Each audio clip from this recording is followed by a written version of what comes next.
Vamos então começar? Eu passo a palavra ao professor Benjamin Correa, que irá apresentar suas conclusões sobre as linhas de pesquisa no âmbito da ação coordenada 25 da NRS. Bien. Bon, donc cette ultime session, elle est destinée à présenter des perspectives de recherche.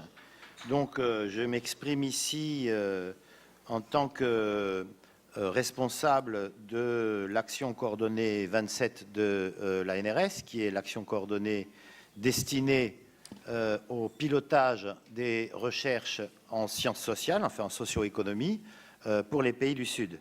Donc, ce que je vais vous présenter, c'est un certain nombre de lignes de recherche possibles qui ont émergé de nos discussions, dont on a discuté avec Véronique, qui va ensuite présenter le dispositif de financement de la recherche de la NRS, auquel évidemment vous êtes plus qu'invités à participer et à vous associer. Alors, je vais vous proposer rapidement 6 thèmes de recherche. Il doit être très clair que ces thèmes ne sont pas du tout ni imposés, ni limitatifs, ni exclusifs. Véronique vous le dira tout à l'heure, la NRS fonctionne de manière bottom-up. Ça veut dire que toutes les propositions peuvent être faites et sont recevables. Néanmoins, la NRS a aussi un rôle de pilotage et s'efforce d'orienter la recherche vers les thèmes qui lui paraissent les plus importants. Voilà. Alors, de notre discussion de ces 2 jours, dont je voudrais dire que je les ai trouvées spécialement riches et fructueuses, et je voudrais encore une fois remercier en particulier, allez, je vais mettre les pieds dans le plat, en particulier Christina Possas et Bernard Larouzé, qui ont été les vraies chevilles ouvrières de cette chose.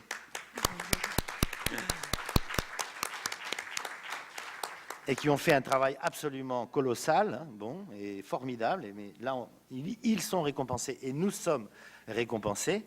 Donc, voilà quelques thèmes qui, du point de vue de la NRS, paraissent devoir retenir l'attention. Premier thème, c'est un thème qui pourrait concerner les modèles alternatifs de financement de la R&D et de l'innovation dans l'industrie pharmaceutique et en particulier dans le domaine, évidemment, de la production des nouveaux médicaments antirétroviraux. Alors, je vais dire un mot là-dessus. Il faut dire les choses comme elles sont.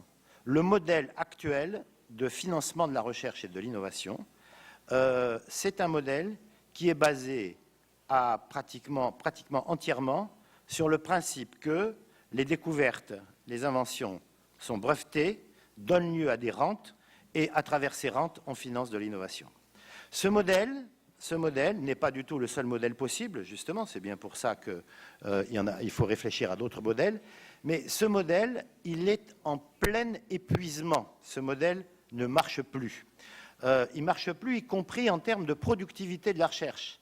L'industrie pharmaceutique, qui était capable, dans les années 80, 90, ou 50, 60, encore plus, de délivrer sur le marché une vingtaine de molécules radicalement nouvelles tous les ans, voire davantage, est absolument incapable de sortir les nouvelles molécules.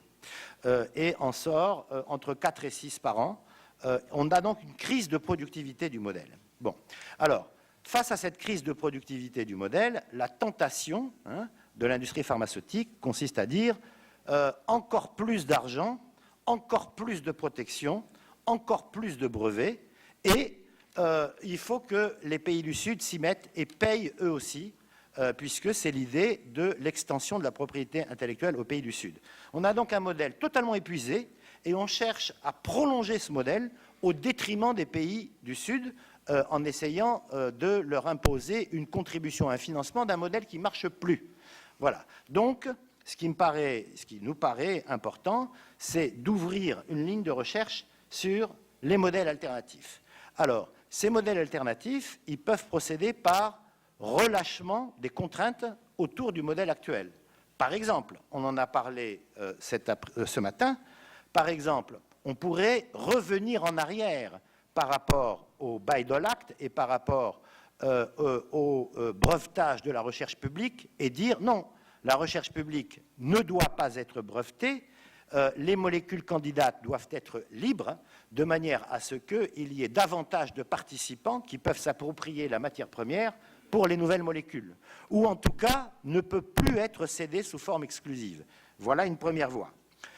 Une deuxième voie, qui est d'ailleurs en partie explorée, mais qu'il faudrait développer, c'est toutes les molécules abandonnées par l'industrie pharmaceutique, les molécules candidates, candidates à médicaments, hein, c'est la phase, on va dire, de recherche de base, abandonnées par l'industrie pharmaceutique parce qu'il n'y a pas de perspective rentable de créer des médicaments derrière, les remettre dans le domaine public, quitte à indemniser d'ailleurs l'industrie pharmaceutique.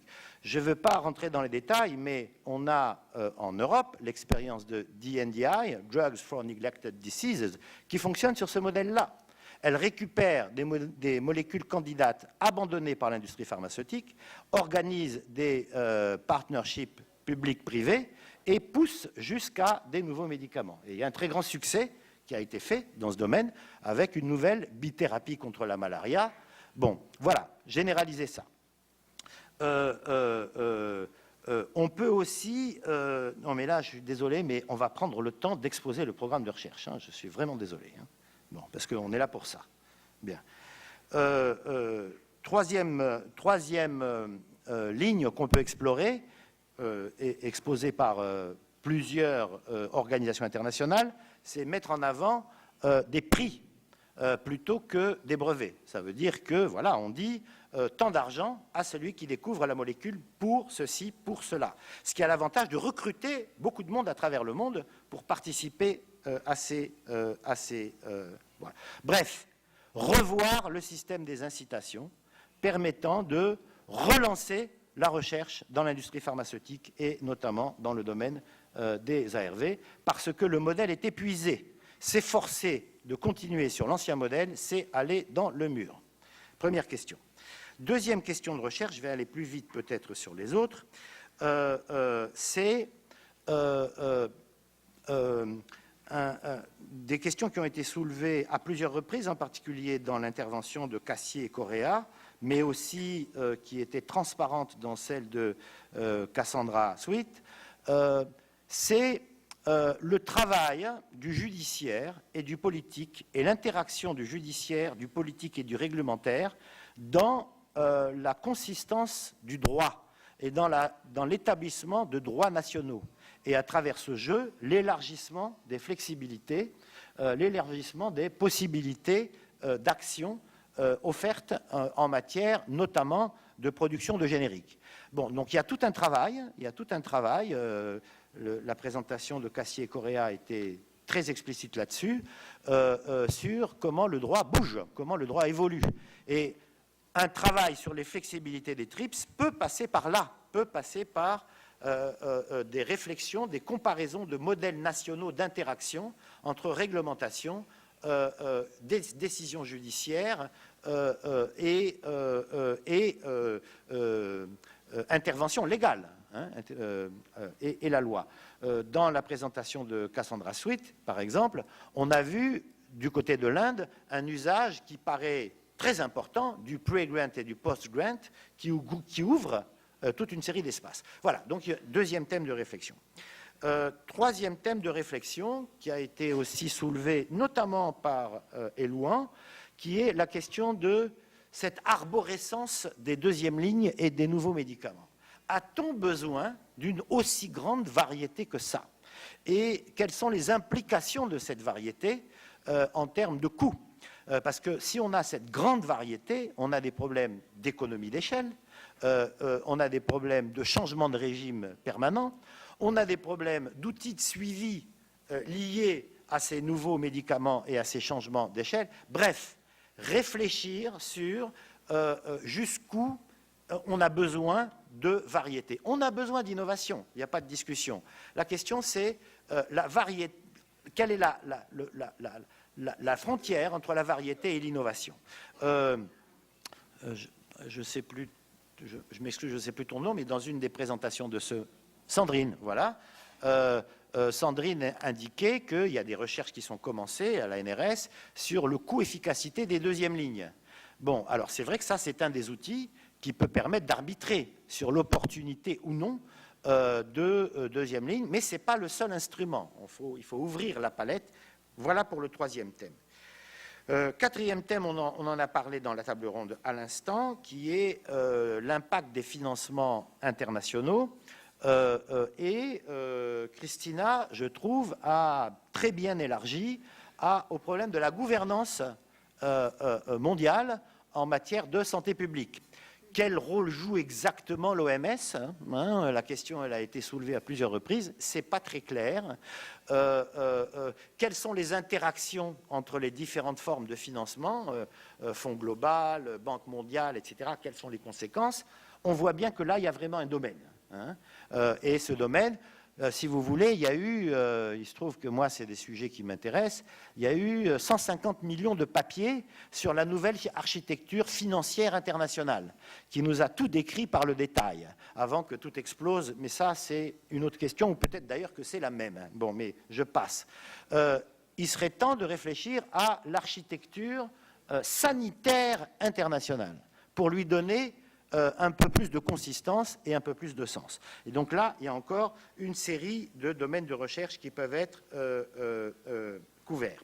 Cinquième point, il devient, après j'en ai plus qu'un, j'ai fini, cinquième point, c'est l'implication des ONG et d'une manière plus générale, des institutions de la société civile dans les programmes de recherche, mais y compris d'ailleurs dans les programmes de recherche, d'accès, de distribution, etc. Une première série de choses ont été faites. Allez, vous avez compris que moi j'ai l'habitude de dire ce que je pense. Bon, donc je vais continuer.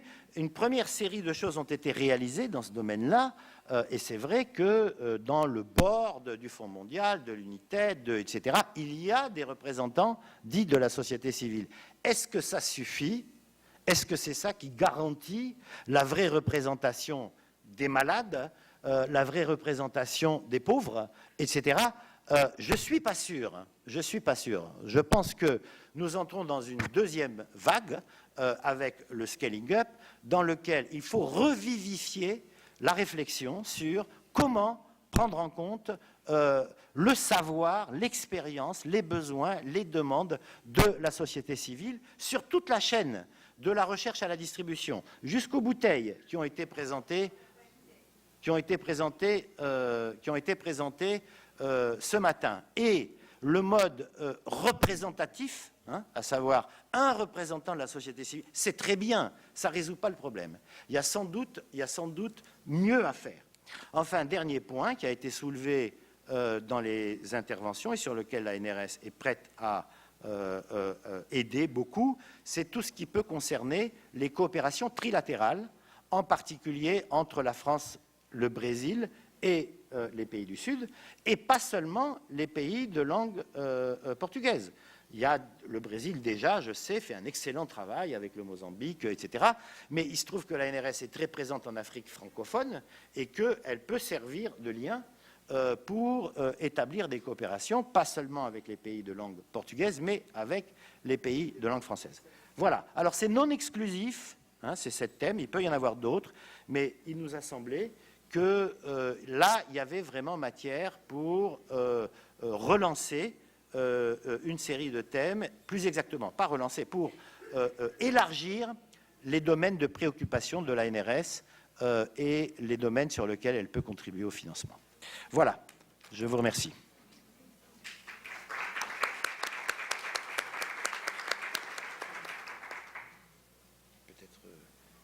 Véronique. Oui, alors moi je vais compléter la présentation de Benjamin en vous disant quand même quelques mots de ce qu'est l'ANRS. C'est une agence publique de financement de la recherche sur le sida et les hépatites virales. Elle finance la recherche dans tous les domaines sur ces deux pathologies, c'est-à-dire de la recherche fondamentale jusqu'à la recherche en sciences sociales, en passant par la recherche clinique. Le budget annuel est d'environ 50 millions d'euros. Et les financements des projets passent par des appels d'offres à projets de recherche. Il y en a 2 par an, un 15 juin, 15 septembre, et puis après un second 15 janvier, 15 mars. Alors, les projets que la NRS finance sont des projets de recherche. C'est important de le dire parce que la NRS elle-même est évaluée sur sa capacité à produire des résultats et notamment elle est évaluée sur le nombre de publications scientifiques produites. Donc c'est vraiment de la recherche, mais c'est pas non plus de la recherche complètement académique. Voilà.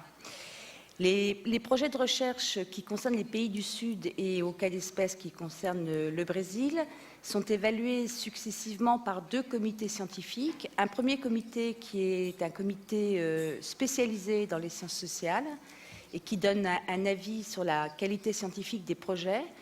Et ensuite un second comité qui est multidisciplinaire et qui donnera un avis sur la qualité scientifique aussi, mais sur l'opportunité dans le cadre des programmes plus généraux de la NRS de financer tel ou tel projet, et puis sur les retombées en matière de santé dans les pays concernés par les projets. Alors, comme le disait Benjamin, tous les projets de recherche sont acceptés à la NRS. Il n'y a pas de pilotage véritablement de la recherche.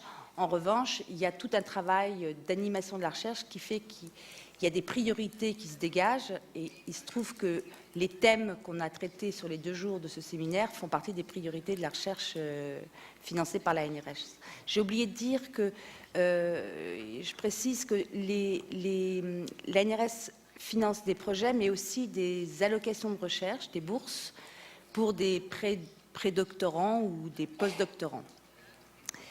Et puis je voulais finir en disant que ça me paraissait particulièrement important dans le cadre à la fin de ces 2 journées, de dire aussi que pour l'ANRS, il est prioritaire et qu'elle cherche à avantager les projets qui sont multidisciplinaires et puis surtout et aussi les projets qui engagent les ONG, la communauté à un niveau plus que travailler avec, faire avec, les inviter et partager les objectifs de la recherche, mais vraiment comme des vrais partenaires de la recherche associés très en amont dans les projets et vraiment traités d'égal à égal avec les chercheurs, on va dire, statutaires et académiques. Voilà, je vous remercie.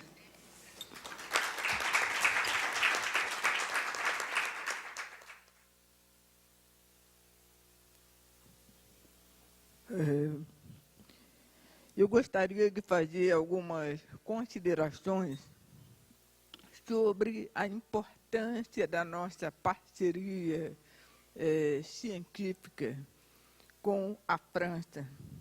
Realmente, essa colaboração com Bernard Larousier na coordenação do ciclo da NRS no Brasil possibilitou um aprofundamento dessa cooperação, e a nossa cooperação mais antiga é essa cooperação em economia da saúde, não é? Por isso é tão importante a nossa parceria também com a UFRJ, porque essa colaboração começou numa parceria com a UFRJ, né? Nós temos, então, uma longa trajetória. Essa trajetória resultou em várias publicações internacionais de peso. E essa parceria com a França, então, ela é muito estratégica para o Programa Nacional nessa área, né, de economia. Nós identificamos, nesse seminário, uma série de questões que serão incorporadas não apenas no Chapéu d'Ofre da NRS, mas são questões que o Programa Nacional também tem interesse de forma complementar à NRS, que está incorporando também nos seus editais. Uma série de questões, nós já lançamos 13 chamadas nacionais de pesquisa e editais, e temos grande interesse em estarmos incorporando questões de economia da saúde, não trabalharmos só com questões de pesquisa básica, clínica, área biomédica, social, mas também está introduzindo cada vez mais o tema de economia da saúde na agenda do Programa Nacional, na agenda de pesquisa. Nesse seminário, nós identificamos algumas questões centrais que eu colocaria assim como alguns problemas científicos a serem enfrentados. A primeira questão é a questão da inovação, né? É uma questão central para nós, né? No desenvolvimento de novas moléculas, novos fármacos, e nós identificamos que há indícios, né, como foi bem colocado aqui pelo palestrante da Fundação Clinton, indícios de redução de investimento em P&D. Existem alguns indícios nessa direção, né? E a questão da inovação é realmente uma questão que nos preocupa na medida em que é necessário estar desenvolvendo novos medicamentos para enfrentar os problemas de resistência, os problemas de, basicamente, duas ordens de questão. Os problemas dos efeitos colaterais, que são muito fortes, né, desses medicamentos, pela sua toxicidade, problemas como lipodistrofia, problemas metabólicos, problemas neurológicos, né, efeitos colaterais, e a questão da resistência aos antirretrovirais. Então, isso exige que nós, o tempo todo, estejamos procurando novas formulações terapêuticas menos agressivas e que permitam contornar essa dificuldade.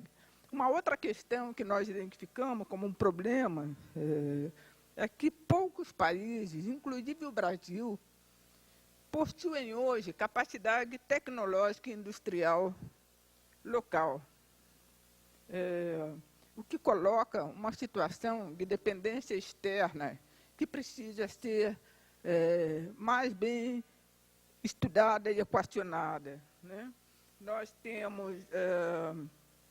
isso exige um melhor entendimento dos obstáculos e das estratégias para a construção de parcerias público-privadas, né? Essa é uma questão essencial. Não há inovação tecnológica sem adequadas parcerias público-privadas, e também a questão de acelerar o processo de transferência de tecnologia, né?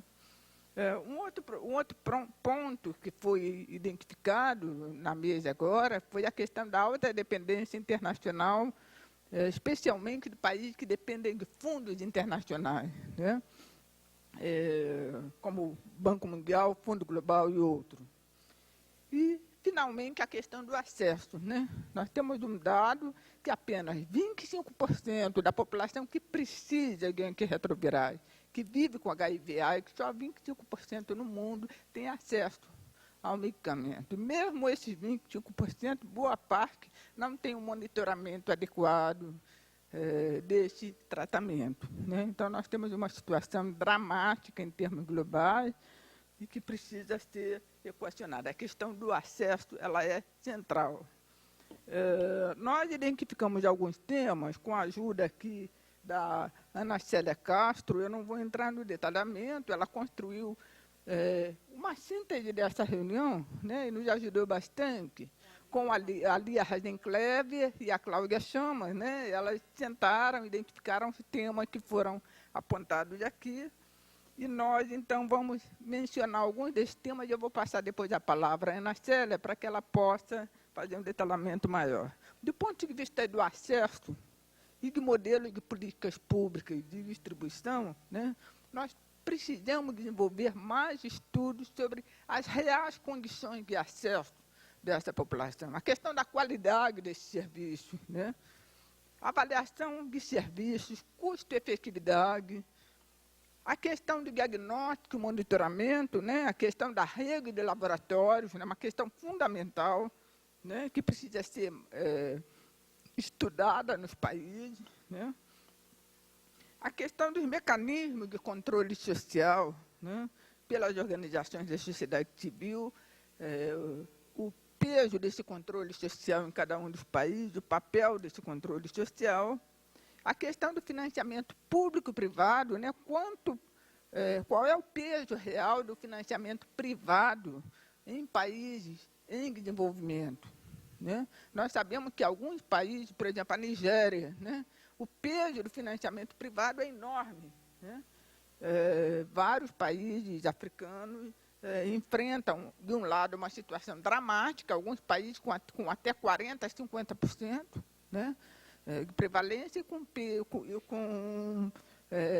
peso muito alto de financiamento privado que não garante o acesso, né? A questão do financiamento internacional, e eu não vou me estender, quer dizer, esses são temas centrais do braço que eu chamaria acesso, modelo de políticas públicas e a questão da distribuição.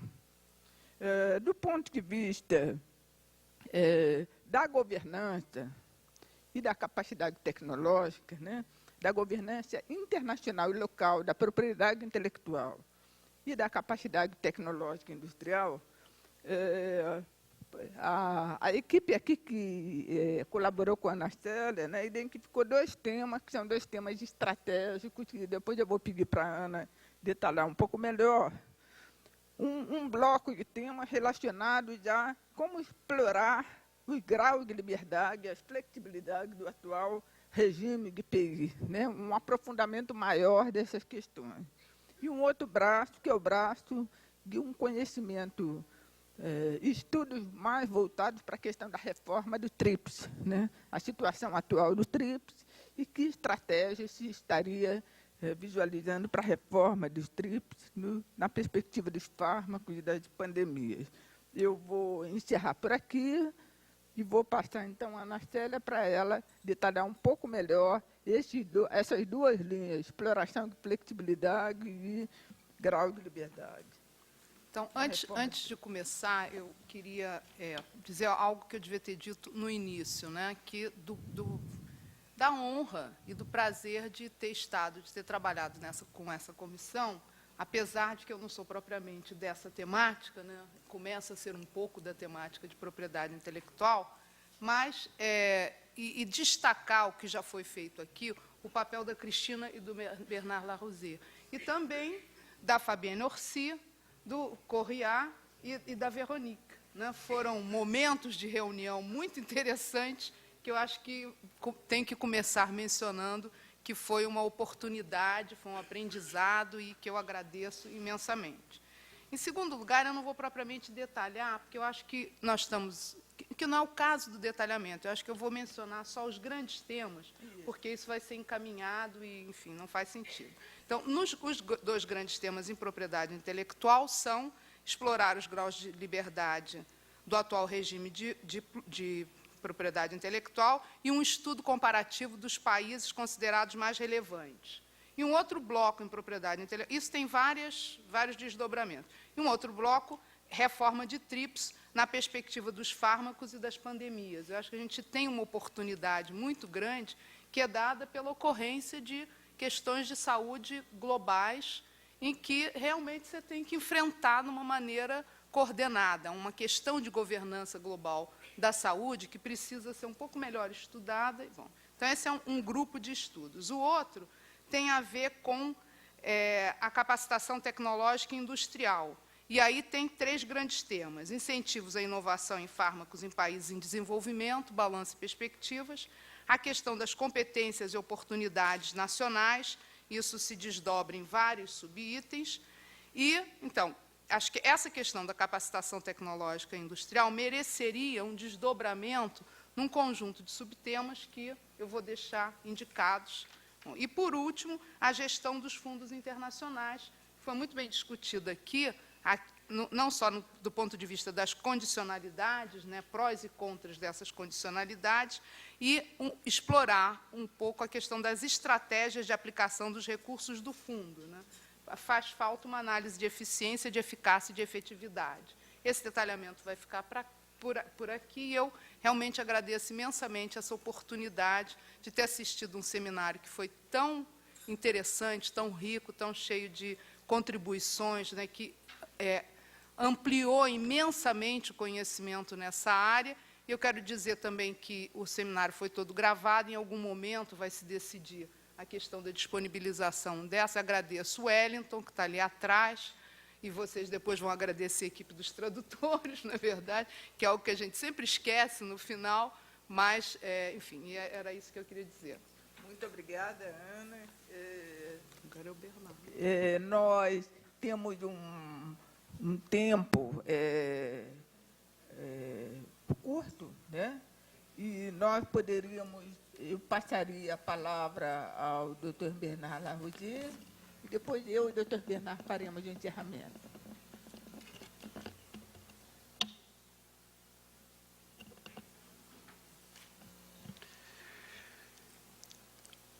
En ce qui concerne le thème de cette réunion, nous aurions pu nous contenter tranquillement de commémorer 20 ans de coopération technique, dire que nous avons accueilli en France et au Brésil, par ailleurs, pour des Français, environ 120 stagiaires, organisé 20 séminaires, dire et redire que nous avons un programme à NRS qui fonctionne depuis 8 ans, que nous avons développé 14, 15, 16 programmes, je ne sais pas exactement, plus probablement, accueilli 5, 6 stagiaires.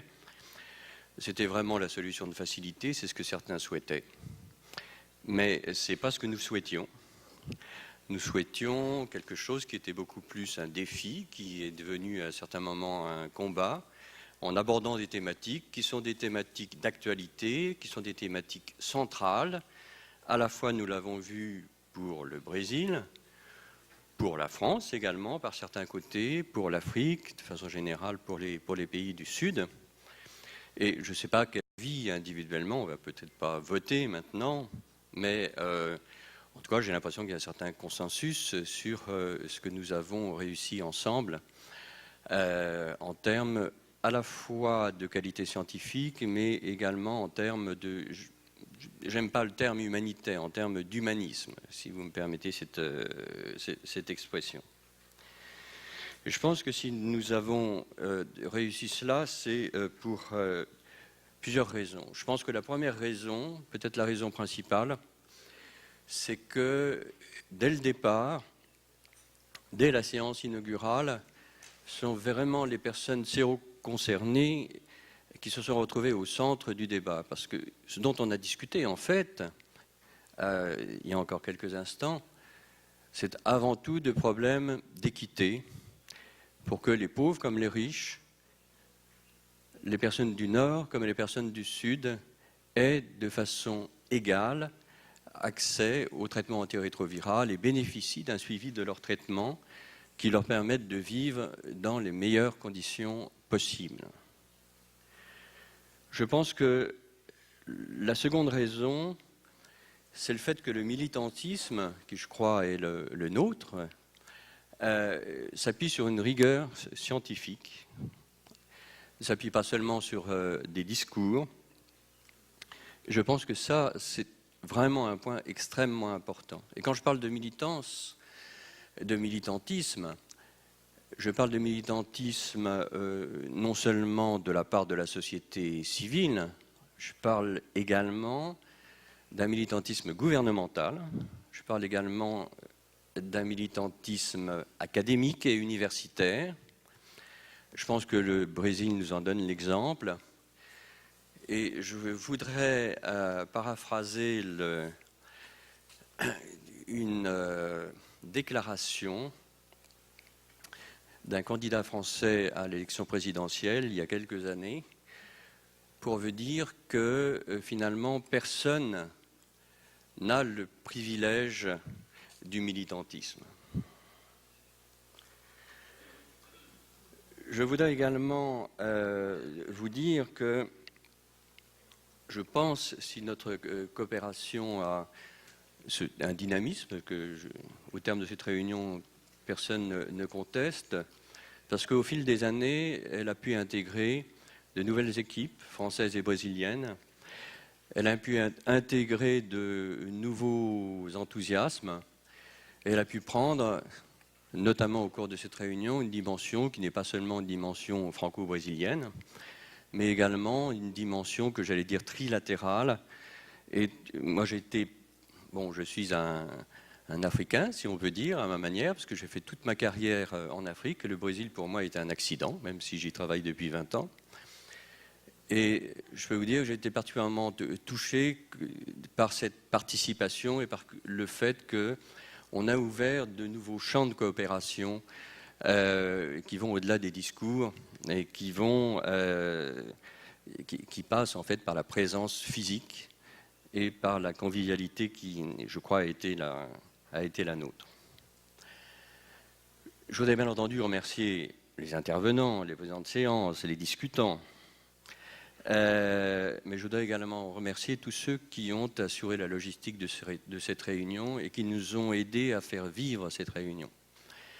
Je voudrais remercier d'abord Bruna, qui a joué un rôle absolument extraordinaire. Je n'ai pas compté le nombre de mails qu'on a pu échanger avec elle. Bruna, qui est la secrétaire de Christina. Je pense qu'on doit arriver à 300 ou 400 mails échangés, quelque chose comme ça. Les choses n'ont pas toujours été très très simples.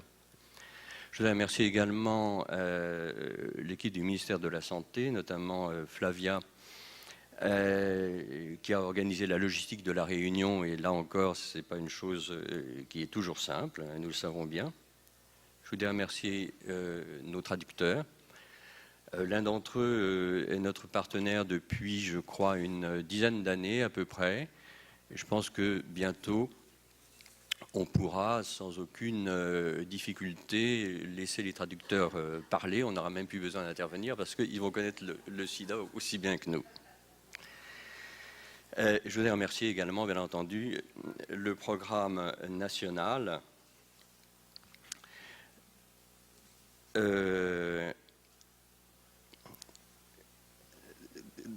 Remercier le programme national et l'ambassade de France pour un soutien qui ne s'est pas démenti tout au long de la préparation de cette réunion. Donc voilà, vous avez devant vous un homme heureux. Je souhaite que vous le soyez également. Et si je le suis, c'est grâce à vous. Merci.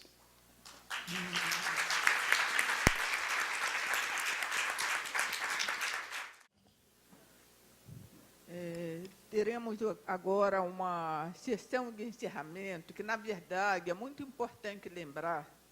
É um encerramento apenas das discussões de pesquisa, porque amanhã teremos uma nova sessão tão importante ou mais do que essa.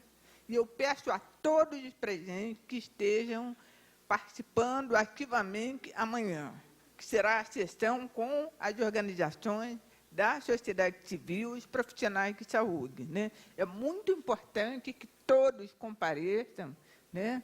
Porque é um momento de aproximação de várias questões científicas também. Eu queria dizer a vocês, quando eu lanço o edital de pesquisa, eu não recebo sugestões apenas dos pesquisadores, eu recebo do ENONG, né? Que é a nossa organização nacional de organizações não governamentais, recebo do ENONG também uma série de sugestões de pesquisa, né? Então, as organizações da sociedade civil têm um papel muito importante na formulação da nossa agenda de pesquisa. Por isso que é fundamental que vocês estejam aqui amanhã. Neste final, nós gostaríamos de falar um pouco melhor como opera e o que é o sítio Brasil da NRS, né? No começo, eu confesso que eu mesma não compreendia muito bem como operar isto, né? E, na medida que a relação com Bernard Larivière foi se desenvolvendo e se aprofundando, nós pudemos compartilhar várias experiências de aproximação de pesquisadores brasileiros com pesquisadores franceses. É um trabalho que requer a identificação desse potencial de pesquisa, que pesquisadores no país estariam com capacidade interessados em estabelecer essa parceria com a França, né? Então, nós, inclusive, nesse momento, além da área de economia da saúde, que foi nossa área pioneira, né? nós estendemos essa cooperação para a área clínica, por exemplo, né? Hoje nós temos um ensaio clínico desenvolvido pelo IPEC com raltegravir, né? E com o pesquisador francês Molinat. Enfim, nós temos várias possibilidades de cooperação nessa área. Então, a atuação do sítio da NRS, ele prepara essa parceria para que projetos sejam submetidos aos APELDOFRE da NRS, né? E tem sido uma experiência muito interessante, muito bem sucedida. Para nossa surpresa, o volume de produção científica gerado por essa parceria é imenso, né? Para alguns projetos, nós ficamos assim muito surpresos, né, com a quantidade de publicações que esse projeto vem gerando. Nós, inclusive, apresentamos isso recentemente numa reunião que tivemos de avaliação dessa cooperação em Paris, né, e foi realmente, gerou uma surpresa, porque a concentração de publicações por projeto é muito alta, né? Então, é uma cooperação que tem resultados concretos, resultados não apenas científicos, mas resultados para os serviços também, né? Isso é muito importante, né? Várias parcerias visando, por exemplo, estruturação de coortes, estudos sobre co-infecção, HIV-TB, né, nas prisões, e vários outros estudos dessa natureza. Então, o que nós queremos aqui, né? Estar ampliando essas parcerias, identificando a possibilidade de novas parcerias nessa área, né? Para que possamos levar ainda mais longe essa cooperação que tem sido tão frutífera. Eu acredito que para a França também, não só para o Brasil, né? Nós participamos recentemente da reunião do CIRC do Vietnã, que mostra bem o potencial de cooperação da França com países do Sul, né?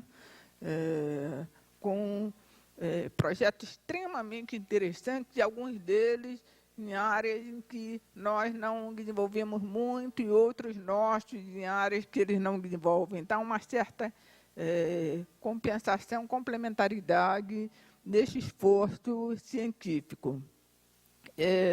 Eu gostaria de dizer também que vários desses nossos seminários têm gerado publicações, né?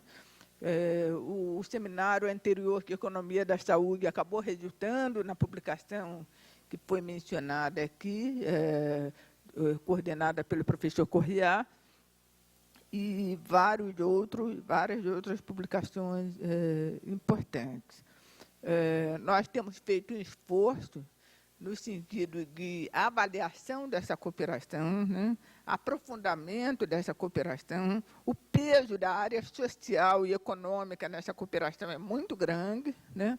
Somente agora essa área tem se estendido. Nós tivemos na origem a área de imunologia, né? No começo da epidemia, já a área de imunologia também, a área de pesquisa mais básica, mais fundamental, ela teve um papel, né?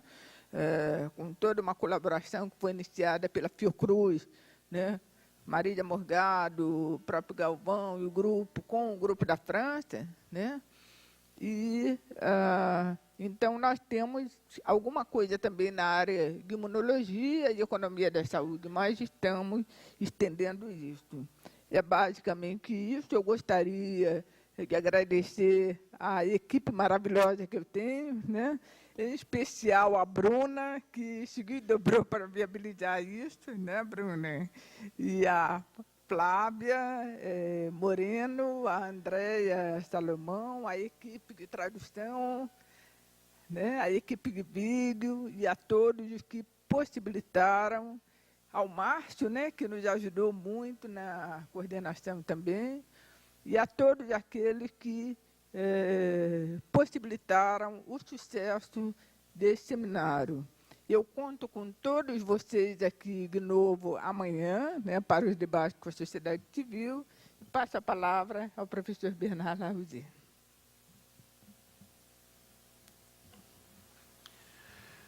Non, je voudrais juste rajouter un mot, je vous rassure, très bref, pour vous dire qu'en fait, d'autres facteurs potentialisent notre coopération.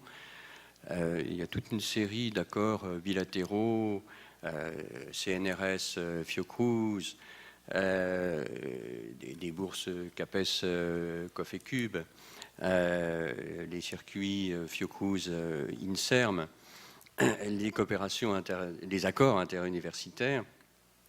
Et il y a tout un appareil qui est de plus en plus mobilisé en fait dans le cadre de notre coopération et qui vient en complément de vraiment des possibilités offertes dans le cadre strict ANRS, Programma Nacional DST AIDH.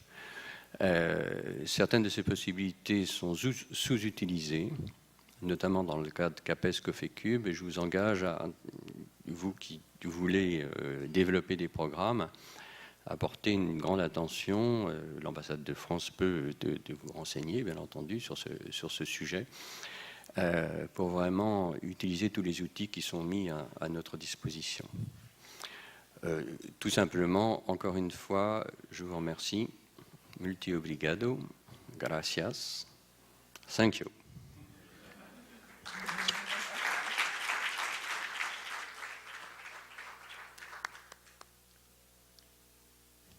Bem, nós temos coffee break que está marcado para as 5 horas e contamos com a presença de todos vocês lá.